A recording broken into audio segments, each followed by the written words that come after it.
Presiden Prabowo memanggil menteri-menteri terbaiknya ke Kartanegara, kediaman Presiden Prabowo. Apa yang dibahas? Tentunya untuk kemajuan Indonesia. Teman-teman, dalam video kali ini kita akan membahas apa yang dibicarakan di Kartanegara bersama menteri-menteri terbaik. Ada Pak Purbaya, Menteri Pertahanan, Menhan, ada siapa lagi tuh? Pokoknya adalah Menristek apa namanya itu. Teman-teman, di video kali ini kalian tonton sampai tuntas supaya kita bahas lebih dalam. Jangan lupa kalian subscribe. Kita mulai teman-teman. Assalamualaikum warahmatullahi wabarakatuh. Alhamdulillah. Alhamdulillahirabbil alamin. Allahumma shalli ala Muhammad. Teman-teman sekalian, kemarin Pak Presiden kita Prabowo, ya kan, memanggil Pak Purbaya, Menteri Pertahanan, yang cukup luar biasa teman-teman. Rupanya ketika mereka duduk, ini menjadi kode. Pak Purbaya di sebelah kanan, Menhan di sebelah kiri. Ya, apa yang dibicarakan? Pak Prabowo terutama masalah kenaikan pajak, itu masalah Pak Purbaya. Ya, tentang ekonomi yang harus ditingkatkan. Dan alhamdulillah kita melihat Pak Purbaya selama ini sangat-sangat diapresiasi oleh seluruh rakyat Indonesia. Ya, bahkan kita sangat ingin Pak Prabowo dan Pak Purbaya beriring nanti di 2029, artinya menjadi wakil presiden Pak Purbaya. Begitulah kira-kira. Dan ada Menteri Pertahanan. Kita ketahui Menteri Pertahanan sangat setia, seniornya Pak Prabowo. Ya, itu andalan Pak Prabowo di pertahanan. Dan beliau juga merangkup masalah sawit-sawit. Menteri Pertahanan juga masalah sawit-sawit yang akan disita untuk negara yang bermasalah, itu Menteri Pertahanan. Itu yang sangat setia kepada Pak Prabowo. Ya, juga kemarin kita lihat Kepala Bappenas yang baru sekaligus menjabat sebagai Menteri Menteri Pangan ya. Ya, Pak Amran Sulaiman.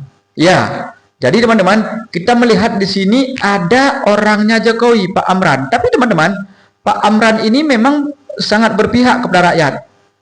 Dan dia kemarin masalah pupuk ya, masalah pupuk dibahas supaya stok pupuk untuk rakyat ditingkatkan. Kios-kios yang bermasalah disingkirkan. Ya, dan ada satu lagi yang bikin kejutan. Siapa dia? Yang dari PKS itu, saya lupa namanya, tapi bidang teknologi, seorang profesor. Ya, ini menteri pilihan daripada Pak Prabowo. Jadi ada 4 dan ada juga Pak Teddy nggak ketinggalan, Mensesnek nggak ketinggalan. Jadi di Kertanegara itu khusus menteri-menteri yang setia kepada Prabowo. Kenapa tidak diundang Bahlil? Kenapa nggak diundang Pak Luhut dan sebagainya? Mungkin Pak Prabowo lebih tahu mereka masih dalam masalah. Pak Prabowo mau bersih-bersih dulu di menteri-menteri keuangan, menteri pertahanan, menteri Pak Amran, Mensesnek. Jadi yang setia karena rakyat sekarang menantikan kejutan lagi. Ya, apa kejutannya? Pergantian menteri. Ya, atau mencopot menteri yang lama yang ditinggalkan oleh Jokowi dengan menteri yang baru. Kan begitu teman-teman, pasti kalian menantikan menteri mana yang akan dicopot lagi. Teman-teman, ada statement kemarin Pak Bahlil bicara gini, dia tidak akan mundur selangkah pun, akan setia kepada Pak Prabowo. Ya, kita lihat teman-teman ke depan, apakah Bahlil akan setia kepada Pak Prabowo seperti Pak Amran Sulaiman akan berpihak kepada rakyat. Ya, kita doakan dalam beberapa bulan ke depan ada reshuffle kabinet terbaru. Pasti kalian ingin gitu kan? Pasti dong. Semoga Indonesia lebih lebih maju dipimpin oleh Pak Prabowo dengan menteri-menteri terbaiknya. Salah satunya Pak Purbaya. Di pertahanan sudah ada sebenarnya Pak Safri ya, luar biasa teman-teman. Pak Teddy yang selalu mendampingi, ya, dan Pak Mensesnek yang menjadi pembicara, juru bicara presiden, ya. Mensesnek itu juru bicara presiden. Jadi teman-teman, di sini kita melihat luar biasa Pak Prabowo. Ya, secara perlahan menyingkirkan Pak Jokowi. Itu sudah pasti. Kenapa tidak diundang Mas Gibran? Nah, di sini kan kode teman-teman. Mas Gibran tidak diundang.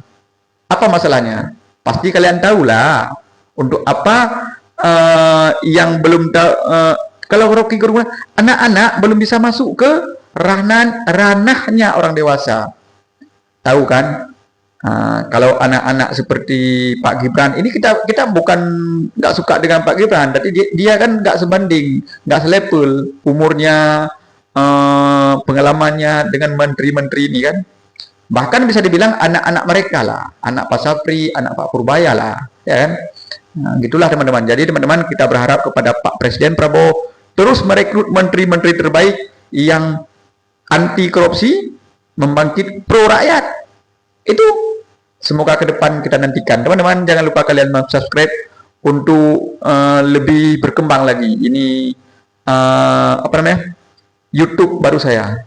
Saya akhiri. Assalamualaikum warahmatullahi wabarakatuh.